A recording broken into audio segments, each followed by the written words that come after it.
지금으로부터 수백 년 전, 독일어를 쓰는 사람들은 눈에 보이지 않는 모든 것에 단 하나의 이름을 붙였습니다. 당신 머릿속에서 지금 이 순간 떠오르는 생각, 죽은 자의 혼이 남긴 흔적, 그리고 인류의 역사를 관통하는 어떤 거대한 힘기셋을 그들은 같은 단어로 불렀습니다. 그 단어는 가이스트입니다. 이것이 단순한 언어의 우연인지 아니면 인간이 아직 풀지 못한 어떤 진실을 수백 년 전 사람들이 이미 직감하고 있었던 것인지 우리는 아직 모릅니다. 마음이 어디에서 끝나고 유령은 어디에서 시작될까요? 대부분의 사람들은 이 두 가지가 완전히 다른 영역에 속한다고 생각합니다. 하나는 과학이 탐구하는 뇌의 산물이고 다른 하나는 으스스한 이야기 속에나 존재하는 무언가라고 여깁니다. 그런데 수백 년 동안 유럽 사상의 중심에 서 있던 독일어는 이 둘을 그리고 그 사이 어딘가에 있는 정신까지 줄곧 하나의 언어적 그릇 안에 담아왔습니다. 가이스트라는 단어의 뿌리는 게르마너족이 유럽 대륙에 흩어지기 훨씬 전까지 거슬러 올라가는 것으로 추정됩니다. 고대 게르마너에서 이 단어는 흥분 혹은 내면에서 솟구치는 동요와 관련된 의미를 지녔다는 설이 있으며 거기서 점차 몸을 떠난 뒤에도 남는 어떤 것, 내면 깊숙이 자리한 힘이라는 방향으로 의미가 뻗어나간 것으로 알려져 있습니다.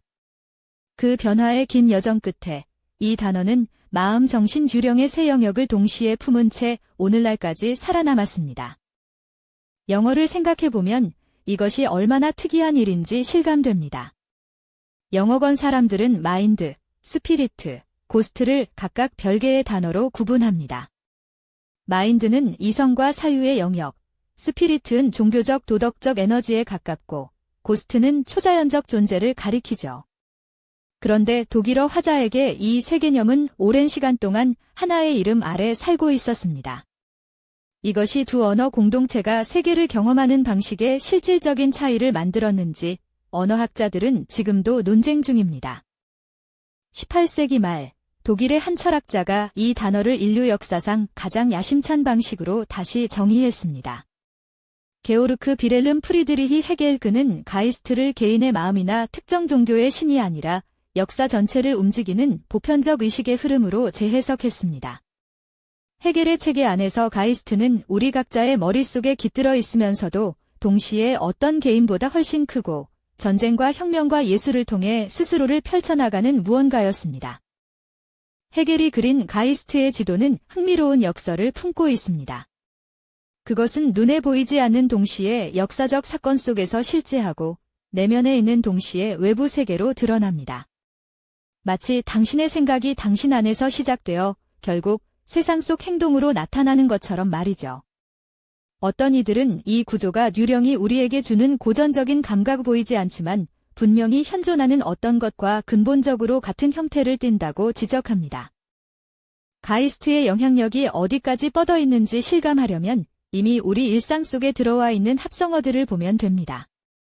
폴터가이스트 소리를 내고 물건을 움직인다는 유령을 뜻하는 이 단어는 그대로 영어와 한국어 속으로 스며들었습니다. 차이트가이스트는 시대정신, 즉 한 시대를 지배하는 집단적 분위기를 가리키며 철학 강의실에서 마케팅 회의실까지 거리낌 없이 쓰이고 있습니다. 하나의 뿌리에서 유령과 시대정신이 동시에 자라나고 있는 것입니다. 자, 이제 핵심 의문에 다가설 시간입니다. 마음, 정신, 유령은 정말로 서로 다른 세 가지일까요? 아니면 인간이 같은 하나의 실제를 세 각도에서 바라본 결과일까요? 이 질문은 고대 그리스 철학자들이 영혼의 본질을 논하던 시절부터 반복된 오래된 물음입니다. 그러나 가이스트라는 단어는 그 질문을 더욱 날카롭게 벼립니다. 왜냐하면 이 단어는 애초에 그 셋을 구분하지 않았기 때문입니다. 현대 신경과학은 이 질문에 매우 단호한 태도를 취합니다. 의식, 즉 마음은 뇌의 신경활동에서 발생하는 현상이며 유령이나 영혼처럼 몸을 떠나 독립적으로 존재하는 실체에 대한 과학적 증거는 현재까지 확인되지 않았다는 것이 지배적인 학술적 견해입니다. 뇌를 다치면 기억이 바뀌고 특정 약물은 인격 자체를 변형하며 임사체험조차도 산소 부족이나 신경전달 물질의 급격한 변화로 설명될 수 있다는 연구들이 축적되어 있습니다. 그런데 바로 여기서 미스터리가 시작됩니다. 신경과학이 아직 설명하지 못하는 것이 있습니다.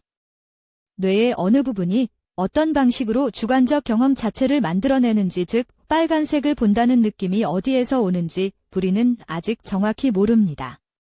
철학자들은 이것을 의식의 어려운 문제, 하워드 프라블럼 오브 컨셔스니스라고 부릅니다.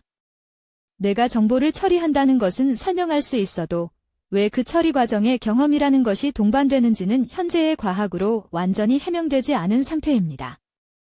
이 어려운 문제는 단순히 학자들만의 논쟁이 아닙니다. 지금 이 목소리를 들으며 당신이 머릿속으로 어떤 장면을 떠올린다면 그 떠올림은 뉴런의 전기 신호이면서 동시에 오직 당신만이 접근할 수 있는 내면의 공간입니다. 그 공간은 정확히 어디에 있는 걸까요? 두개골 안에 1.4kg짜리 조직 덩어리 속에 있다고 말하면 뭔가 빠진 것 같고, 그렇다고 몸 밖 어딘가에 있다고 말하면 과학은 증거를 요구합니다. 가이스트는 이 질문 앞에서 수백 년째 흔들리지 않고 서 있습니다. 한 가설은 언어학에서 출발합니다. 언어가 사고를 형성한다는 개념에 따르면 가이스트라는 단어를 쓴 독일어 화자들은 마음 정신 규령을 본능적으로 연결된 것으로 경험했을 가능성이 있습니다. 그리고 그 경험에서 해겔의 철학이 나오고 낭만주의 문학이 나왔으며 어쩌면 서양 철학에서 의식이라는 개념이 이토록 특별한 위치를 차지하게 된 것도 이 단어의 무게 때문이라는 설이 제시되어 있습니다. 그러나 이 가설에도 한계가 있습니다. 만약 언어가 사고를 결정한다면 독일어 화자와 영어 화자는 근본적으로 다른 방식으로 의식과 죽음과 영혼을 경험해야 합니다. 하지만 실제 연구들은 이것이 그렇게 단순하지 않음을 보여줍니다. 언어는 사고에 영향을 미치지만 경험 자체를 완전히 규정하지는 못하는 것으로 보입니다.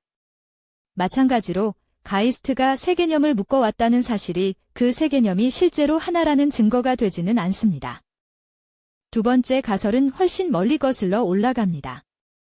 인류가 마음 정신 유령을 개념적으로 구분하기 이전 그 모든 것이 단지 보이지 않는 힘으로 뭉뚱그려졌던 시절의 흔적이 가이스트 안에 화석처럼 남아있다는 것입니다. 선사시대 인간에게 생각이 떠오르는 현상과 죽은 자가 꿈에 나타나는 현상은 같은 범주의 경험이었을 수 있으며 가이스트는 그 구분 이전의 세계관을 보존한 언어적 유물일지도 모른다는 설이 있습니다. 하지만 이 가설 역시 완전하지 않습니다.